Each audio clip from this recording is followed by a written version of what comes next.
You want to live to be 100? I mean, who doesn't, right? But the secret isn't some magic pill. It's hidden in what you eat and when you eat. Today, we're diving deep into three of the most talked about longevity diets: the Mediterranean, the Blue Zone's way of life, and intermittent fasting. Which one is the real fountain of youth? Let's break it down. First, let's get a little nerdy, but stay with me. Deep inside your cells, there are these tiny little switches that control aging. Think of them like a seesaw. On one side, you have a switch called mTOR, which tells your cells to grow, grow, grow. On the other side, you have AMPK, which signals your cells to clean house, repair, and conserve energy. To live longer and healthier, you want to quiet down the growth signal and turn up the repair signal. All three of these diets do that, just in different ways. All right, first up, the Mediterranean diet. Picture this: sunny coastlines, fresh fish, and vibrant salads drizzled with golden olive oil. This isn't just a vacation fantasy. It's a recipe for a long life. The Med diet is packed with plant-based foods, healthy fats from olive oil, nuts and avocados, and whole grains. It's not about restriction. It's about abundance of the right things.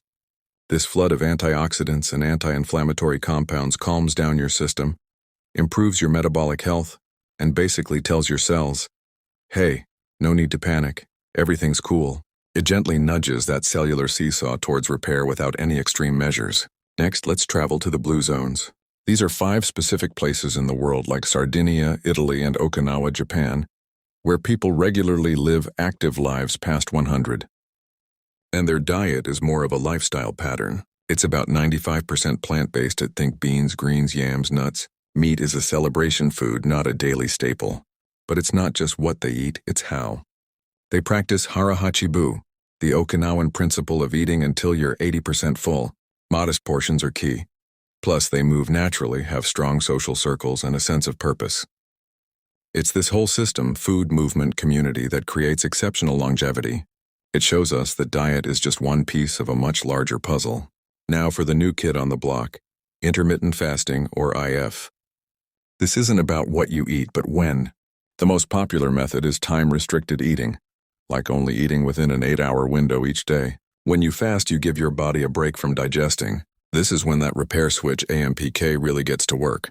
Your body starts a process called autophagy, literally self-eating, where it cleans out old damaged cells to make way for new healthy ones.